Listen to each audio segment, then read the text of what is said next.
deal with students with high anxiety a lot of the times, and Reiki is a beautiful tool for helping to just settle those feelings of anxiety, help us get back in flow, be grounded. And so it's so helpful. There's a very strong line with you have to do things a certain way when you're working with a public education system. And unfortunately, a lot of the general public are not familiar with energy healing. And so when people aren't familiar with something and understand it, there's fear. And so there's rules that are put up around like you can't do that because parents are worried that you're like imposing something that their children don't want. And I'm saddened by that because that couldn't be further from the truth. So I'm limited with what I can provide for my students.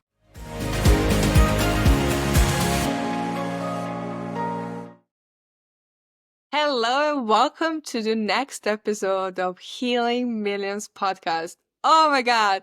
On today's episode, we have a special guest, Laura Flowers, who is joining our mission to bring healing and peace to the world and help us heal millions of hearts. Thank you, Laura, for being here today. Hi, Nina. Thank you so much for having me on your show. Thank you so much. Laura, you're a psychologist, school psychologist, certified life coach, and Reiki Master. You have so many skills, but I really want to know your story. How did you become a Reiki Master? Like, you have been a psychologist for many, many years now. And how did you get into Reiki and healing? I love that question. So yes, as you said, I've been a school psychologist for quite a few many years now. I think I'm on my 18th, but who's counting? And I've just very much been in my lane of being a psychologist, working within the public education system. But maybe, I don't know, I'd say about 5 years ago, I started having just some feelings of disconnect within myself that I was wanting to be able to tap into other ways to help and heal other people that I could not do through my role as being a psychologist. And I wasn't sure what that would look like. I had no, I really, I'd heard of Reiki. I've had a Reiki session maybe 15, 20 years ago, but I never really thought about that as being something that I could put in my toolbox for how I could help other people. And then it's funny how I stumbled across Reiki because I very much believe in the little messages that the universe will give you. Like the word Reiki just kept getting dropped into my path in so many weird ways. Like I'd be listening to a podcast and they would mention Reiki healing, or one of my colleagues next door was like, "Hey, I'm thinking about getting my Reiki one. Would you want to go with me?" And then I'm reading a book and then randomly the chapter would be talking about Reiki. I'm like, okay, there has to be something to this. So there's this woman who's in the town that I am, who's actually a former school counselor, who is now a Reiki teacher and has changed her path. And so I'm like, you know what? I'm going to take a class with her. I took my first Reiki course and I just absolutely fell in love with it. It opened up my eyes to the possibilities that energy healing can do, not only for myself and my family, but for the people that I'm working with. And I was hooked right away. I'm like, okay, I know I need to be pursuing this. So then I just jumped all in and I got my Reiki 2, my Reiki 3. I started practicing in town and with friends and family and just putting myself out there. And then eventually I knew that I needed to become a Reiki master practitioner myself because Reiki is such a powerful tool. And I felt almost selfish keeping it to myself. I'm like, I want everybody to know about this. I want everybody to know about the transformation that it can offer you. So thank you so much for that story. I would really love to know, for people who are hearing the word Reiki for the first time, how would you describe Reiki to them? A lot of people in my circle don't know the word Reiki because I'm not traditionally surrounded by a lot of energy healers, or at least I haven't been until recently. So I get this question a lot. And so I try to keep it as simple as possible.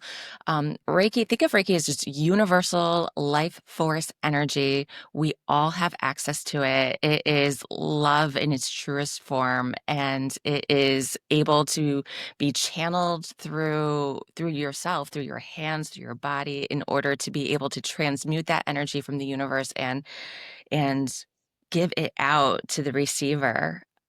And that's really the simplest way that I can put it because I've really struggled with how do I put into words something that you can't see with your eyes, but it's just life force energy. That is the essence of love and healing. I love that explanation. I really love. I truly believe you're energetic beings, and there's unlimited potential available to every single one of us, and unlimited energy available to every single one of us. I want to talk about how we can use energy healing in in psychology. What would you say to people who are thinking about, okay, but psychology is something different than Reiki and energy healing, that these two things cannot be combined? I thought that myself for the longest time. I really did. Like, I needed to keep myself in one box. School psychologist over here, Reiki master practitioner over here, and like, nope, they don't mix. But that couldn't be further from the truth. And that's why I was inspired to start my own life coaching business because I know that Reiki and psychology are both proven healing modalities, and why wouldn't we want to infuse them together? They really aren't as different as people might think that they are. And they don't teach this in school either. It's really just come from like the school of life. I've learned how they are interconnected and interrelated. So, in my work as a psychologist, as I've said, I've been doing this for many years. And in doing it for many years, I've grown my sense of intuition when I'm helping others that I can sense what maybe the underlying cause is. I can sense what their true desires are. I can sense when they're feeling stuck. And then I'm just naturally guided to be able to direct a counseling session or to provide corrective feedback or to draw on any of the strategies that I've learned in university for how to deliver psychology skills. Um, Reiki very much is also a highly intuitive practice, but in a different way. You are literally sensing the energy field of the other person, understanding where there might be blockages, things that the client isn't telling you, like, oh, I'm feeling a blockage in my solar plexus. Like, I'm sorry, but most people like don't, at least that I've encountered, aren't aware of what might be a blockage within their chakra system. But as a Reiki healer, you just get really good at being in tuned with the energy field of the person around you. And so combining the two of like trusting my instinct and my intuition with my background in psychology and now infusing that with also knowing we are energetic beings and trusting my intuition with knowing where somebody might need some healing or some guidance, I'm just very it's very seamless. And I'm able to like with psychology, there's a lot of words, it's very verbose. And with Reiki, it is a lot of it is there's no language at all. And so just being able to blend the two has been like really able to amplify the healing process and make it much quicker and more effective for the people that I work with. I love how you explain that. And I think that's a really good combination for people who don't want to talk about things that happen to them. They don't have to share things because you sense it, you know what to do and how you can help them. I'm just curious about the work you do because you're working as a school psychologist. Do you use Reiki in your school psychologist sessions, and how kids react to that? Oh, so I am located in the United States right now. And so unfortunately, there's a very strong line with you have to do things a certain way when you're working with a public education system. And unfortunately, a lot of the general public are not familiar with energy healing. And so when people aren't familiar with something and understand it, there's fear.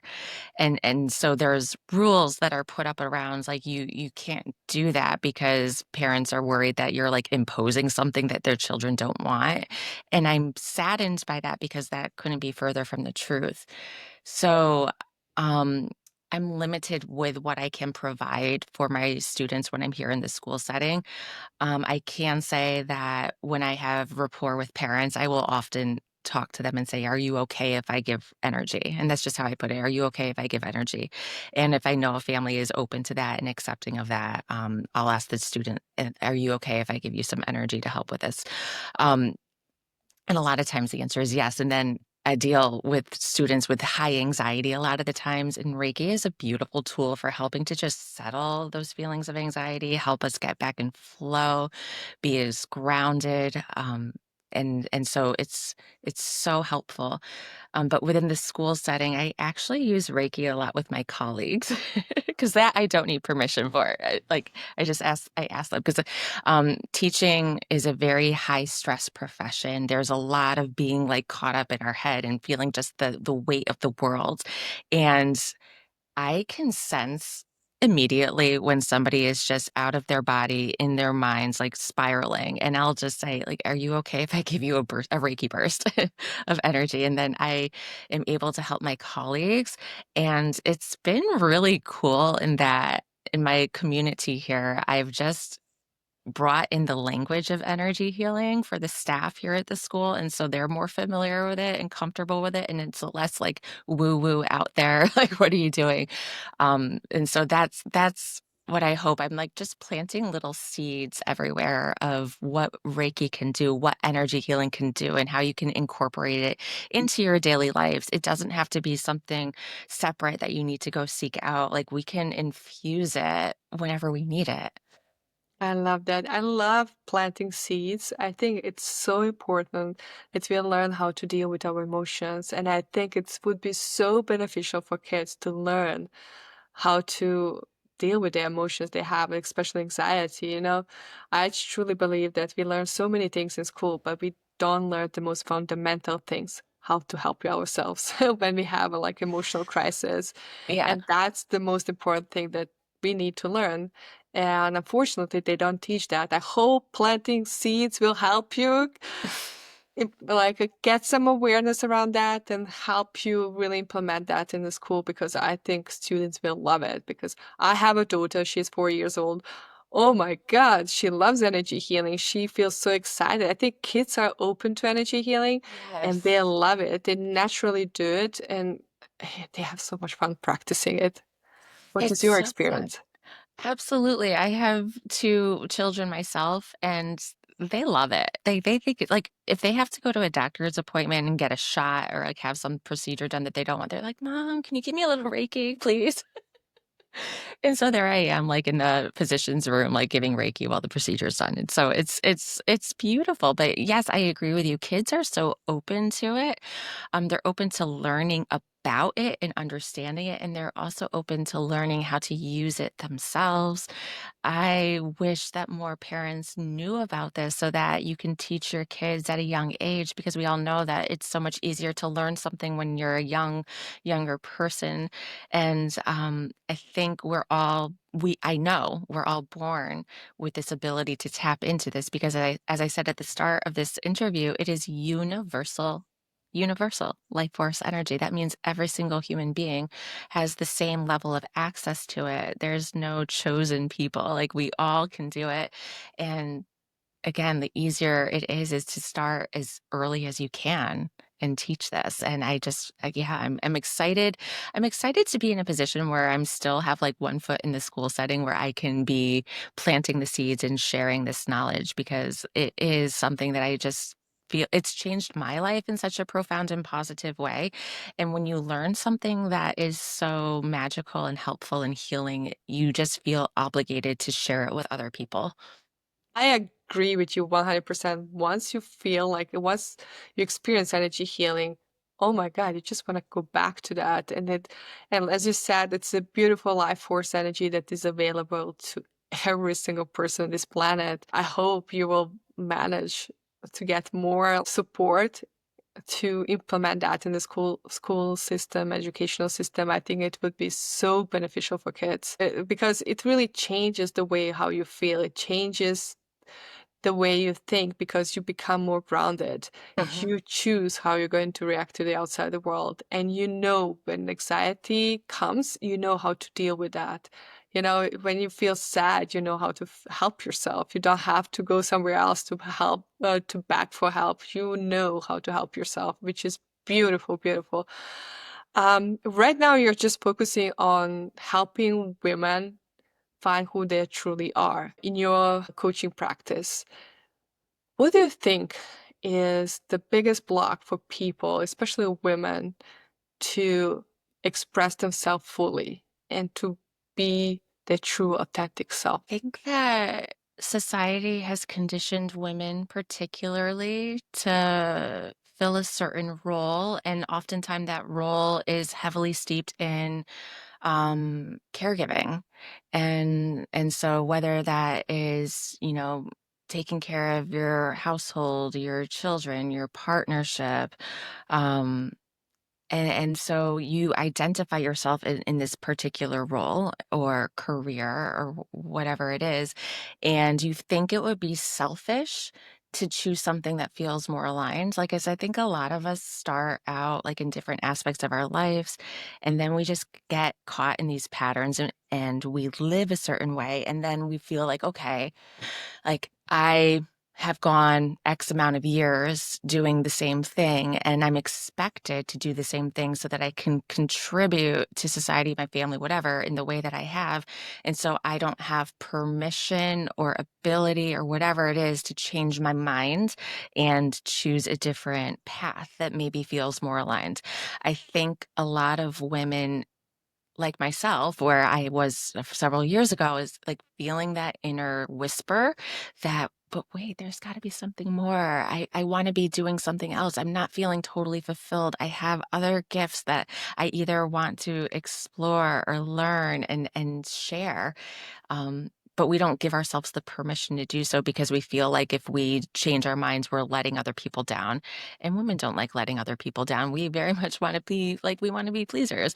But I think that um, learning that it is 100% okay, and not just okay, but beautiful, to decide for yourself that you should follow those dreams. Listen to that whisper. If that whisper is there, it is there for a reason. Don't ignore it. You're meant to step into the reality that your mind, your imagination, your thoughts are telling you there's more. And yeah, I think for me that's it. It's just leaning into your intuition, trusting that inner voice and stepping into it and realizing that you're not being selfish by doing so. You're actually being selfless by stepping into your power. And because I know that women aren't going to keep their power to themselves. They want to share it with everybody because we are naturally we are givers. We want to help and heal others, and there are so many ways that we can do that through our talents. Thank you so much. You said it beautifully. Like, we are very often conditioned by society how we should behave, who should we be, that we forget what we truly want. And I want to really touch on this because I think it's so important for somebody who is listening to this interview and they say, It's amazing what Laura is saying, but I'm trapped in a job that I hate because it provides for my family, but I hate it, you know. I don't feel fulfilled. I come home, I'm exhausted, I'm stressed out. I really hate this life. How can I change this? You know, I still have to feed my family. If I give up the work that provides for my family, I'm going to be selfish. What steps can those women take to help themselves to I feel love this better? question. I love this question because I get this a lot. A lot is that like I need to either stay the path that I'm on currently or completely jump ship, uproot my life and start something totally new, not knowing if I'm going to be able to provide for my family.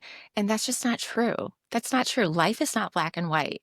If you have a dream in your mind, and we're going to stick with the career option because that's what you brought up. If you are like, okay, I'm in a career, it's paying the bills, I'm feeding my family, I'm paying my mortgage, but I'm so unfulfilled. This isn't what I want to be doing. Um, what about just like taking little tastes? Like try on that other identity. You don't need to throw away what you have right away. You can test it out for size. If you look behind me, I'm still in a school setting, yet I'm also fully stepped into my role as a life coach and energy healer. You can try it on for size and see how it feels. You don't have to give up everything and choose one or the other immediately. It is not an all or nothing. So if you have that dream in your mind, whatever it is, whether you want to start that cooking school or go into energy healing, you can try little tastes of it and you don't have to give up because you might try something something and realize, oh, this isn't what I would thought it would be like. This isn't for me. And then nothing lost. You still can easily step back in. But if you start trying on that other role, that other hat, if you will, of what you see yourself and what your identity is, and you're like, oh, this feels really aligned. This is who I am. This is what I've been meant to be doing. I want more, I want more, I want more. You're gonna know that nudge and you're gonna feel that in your gut. You're gonna and you're gonna know to follow it. And then the progression will happen naturally. You need to trust the flow of the universe because your life will unfold exactly as it is meant to if you allow yourself to be in flow. And being in flow, people ask, how do I do that? I don't know, like, what do I do? You learn it by doing it. So start small. Start small. Like, do you want to, like, for me, it was I want to learn how to help people in other modalities. So I took a couple of Reiki classes and then it blew up my world in the best possible way. Like, oh, I need to learn more and infuse it. So you take those first steps and then it opens other doors and you realize that there's like all of these literally limitless possibilities of what you can do with your life. And if you're worried about money, what I've learned and what has been so freeing is that money is always available to you. It is like anything else. You can attract it, you can create it, you have access to it. And there's not one way to make money. You can take care of your family and also be completely fulfilled and in sync and in flow with what you're meant to be doing. Wow, that's beautifully said. You don't have to give up the current job to find something that fulfills you and do it. For some mothers, that feels like, oh my God, it's great to do this, but I will postpone my dreams because my kids are still small. They will be in my home for the next few years and then they will leave, and then I will live my dream. What would you say to those women? Well, I would say a couple of things. One, because I know the raw emotions and the maternal instinct that come from having newborns. So if you're feeling called and like your purpose is to be fully invested in being a mother and in that role and to not pursue other things, there's nothing wrong with that. There's nothing wrong with that. That's a beautiful thing. That's wonderful.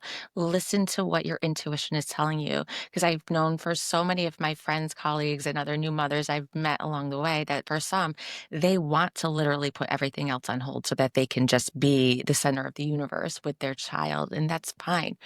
For other people, they're like, okay, well, yes, I enjoy being a mom. I love that role that I have of being a new mom with young children. However, I also have this other part of me that is just clawing to get out and to wanting to share. I would say follow that intuition as well. Neither is better or worse. They're just different, and you need to listen to your soul's calling, what is right for you. And so I'd say to that category of women that are also enjoying being a mom, but wanting to do other things, we're so lucky that we have access to the internet and in this day and age where we can literally connect with people on the other side of the globe at the drop of a hat and share our gifts.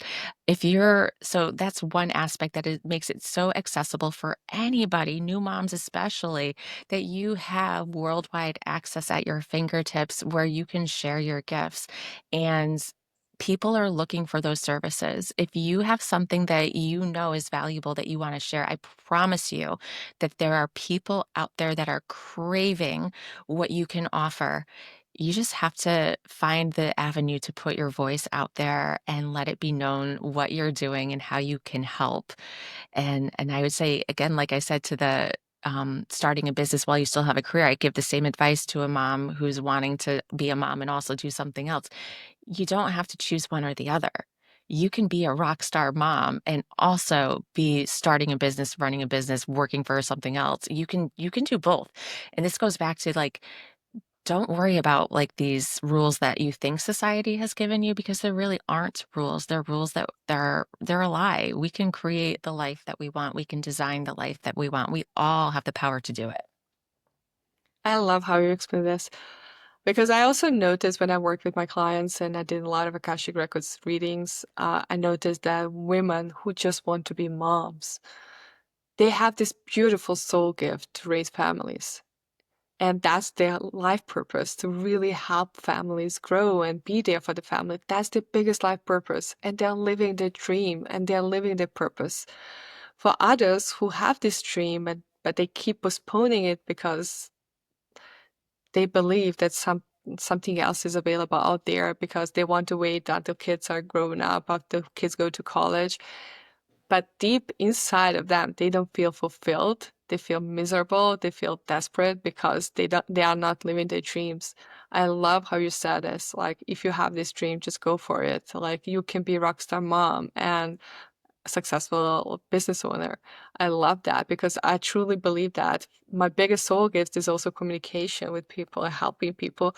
And I notice when I'm not doing what I'm born to do, I feel desperate. I feel Yes. deeply unfulfilled. And I didn't want my kid to grow up watching me being desperate and unfulfilled. Mhm, I wanted to mhm. be a role model for her. But that's my soul gift, to really do the work I love. If I'm not doing that, this is like, everybody has different soul gifts. You need to find out your soul gifts. But if you're not using your soul gifts to live your life purpose, oh my God, it's really Right? hard to be here and be happy. So true, so true. And also, I love that, you shared your own story with your daughter, and I see the same for me. And when I'm living my soul gifts and when I'm doing the right thing, my kids are proud of me. And like, I'm not being a bad mom or less of a mom. Like, they're looking at me and being like, whoa, look at my mom. She's starting a business. She's helping people. She learned Reiki. She's using it.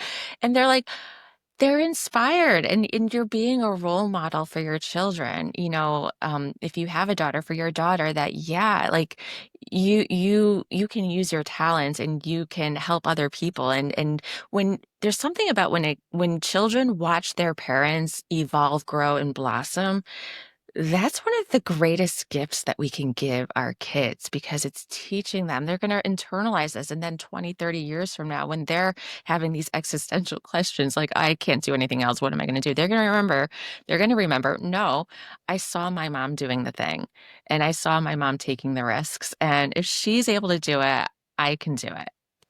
Yeah, I 100% agree with that, because they are not always paying attention to our words, they mimic our behaviors.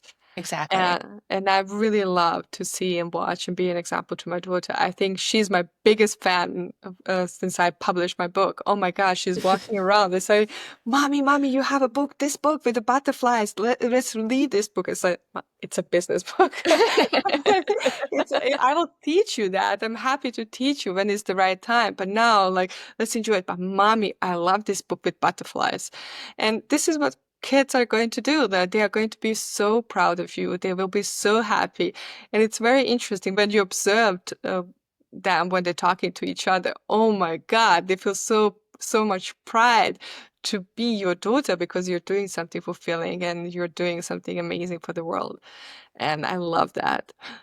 I love the work you do. I love and I hope that you can plant more seeds to change educational system, because I truly believe it will be so helpful for every single one of us to know how to deal with our emotions, to help ourselves.